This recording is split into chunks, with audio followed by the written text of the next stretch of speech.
saudara, pada saat ini saya Pastor Daud Timotius akan membawakan atau menceritakan atau membacakan firman Tuhan ini kepada kita semuanya. Dan saya berharap saudara ambil Alkitab saudara, baik yang di handphone atau Alkitab saudara, agar saudara bisa melihatnya. Dan ketika saya membaca ayat ini, Roh Kudus berbicara kepada saya bahwa apa yang terjadi di zaman sekarang ini, pada saat ini adalah sebuah teguran yang nyata dari Tuhan untuk agar manusia ini semuanya bisa bertobat dan kembali kepada rencana Allah yang luar biasa. Dan firman Tuhan ini tidak diperuntukkan saja kepada orang-orang fasik, tetapi Tuhan memperuntukkan firman Tuhan ini untuk semua manusia, bukan untuk orang-orang yang di luar Kristen saja, tetapi Kristen juga ada di dalamnya. Itu sebabnya ketika saya membaca firman Tuhan ini, Roh Kudus berbicara kepada saya bahwa Roh Kudus minta agar saya menyampaikannya secara video, dan saya akan bagikan kepada semua orang atau setiap anak-anak Tuhan yang membacanya, agar kita semuanya berjaga-jaga dan berdoa agar kita semuanya itu kembali kepada Tuhan, agar kita semuanya selamat dan kita semuanya sampai kepada rencana Allah yang luar biasa.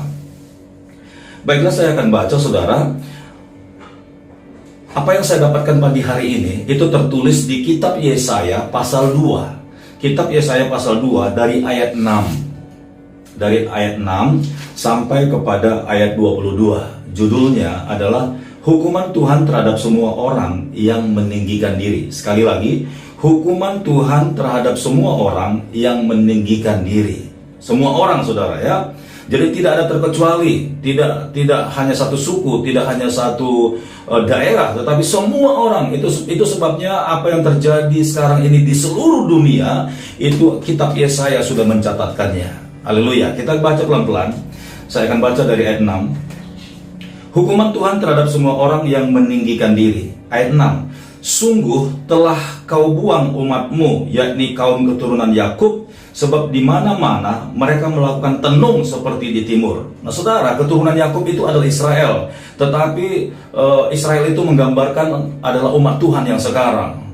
Nah banyak orang-orang ke gereja, banyak orang-orang datang beribadah kepada Tuhan, banyak orang-orang masuk ke gereja, tetapi hidupnya tidak kudus saudaraku. Mereka masih menyimpan kuasa kegelapan, mereka masih percaya kepada yang namanya perdukunan, mereka masih percaya kepada alam gaib.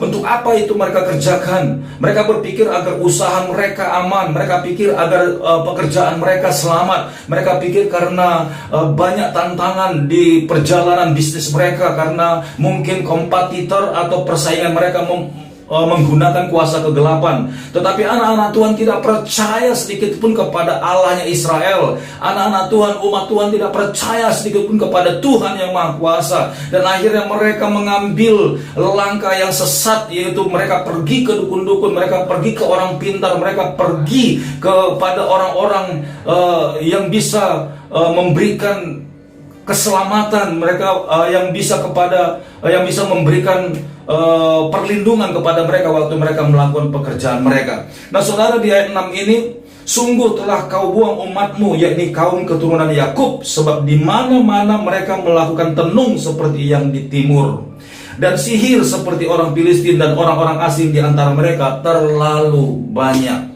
Ini kesalahan yang pertama. Keturunan Yakub ternyata masih melakukan perjinahan secara rohani di hadapan Tuhan. Itu sebabnya hukuman Tuhan terjadi saat ini.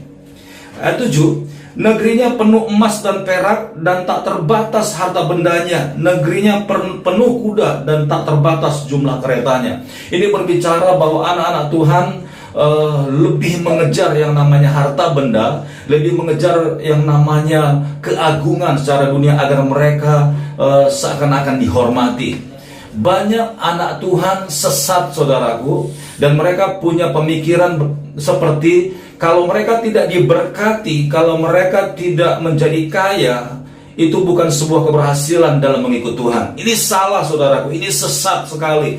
Bahkan banyak gereja-gereja mengajarkan hal yang demikian. Orang-orang yang percaya kepada Tuhan harus kaya, orang-orang yang percaya dan mengikut Tuhan harus berhasil, orang-orang yang beribadah kepada Tuhan wajib untuk menikmati kekayaan dunia. Mereka salah, saudaraku. Yang mereka kejar adalah harta kekayaan. Mereka lupa bahwa di atas semuanya itu adalah Tuhan yang menjadikannya. Sebab firman Tuhan berkata bahwa punya akulah emas, punya akulah perak, punya akulah singgasana raja-raja. Dan orang-orang Kristen zaman sekarang datang ke gereja bukan untuk mencari keselamatan yang kekal dari Tuhan, tetapi apa yang mereka kerjakan, mereka datang ke gereja hanya untuk menjadi kaya, agar mereka sukses, agar mereka berhasil dalam pekerjaannya. Saudara, apa yang dikatakan oleh kitab Yesaya tidak salah, saudaraku.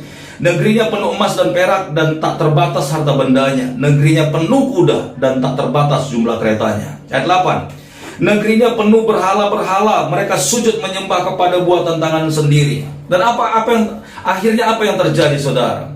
Banyak umat Tuhan, mereka diberkati, mereka punya segala-galanya. Di depan rumah mereka mobil berjejer, bahkan bukan buatan Jepang saja, bukan buatan lokal saja, tapi buatan luar negeri, Eropa, dan yang sangat mahal harganya.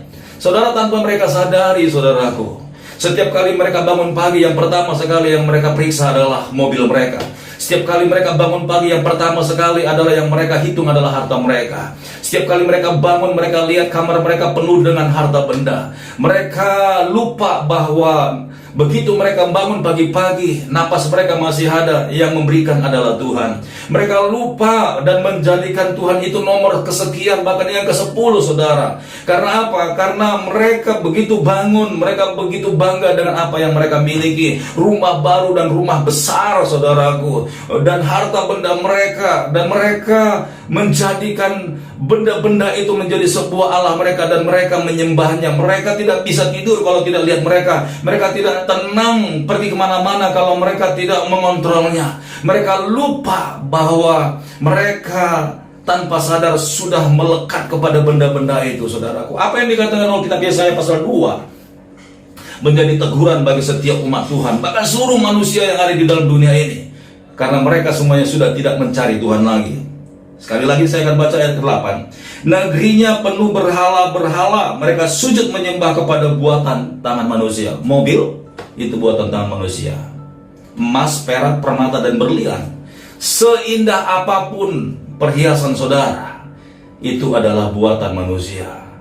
Dan tanpa saudara sadari, saudara sudah menyembahnya, saudara sudah memujinya, saudara sudah mengagungkannya, saudara sudah menjadi favorit saudara, sudah menjadikan benda-benda itu menjadi sebuah yang membuat hati saudara senang.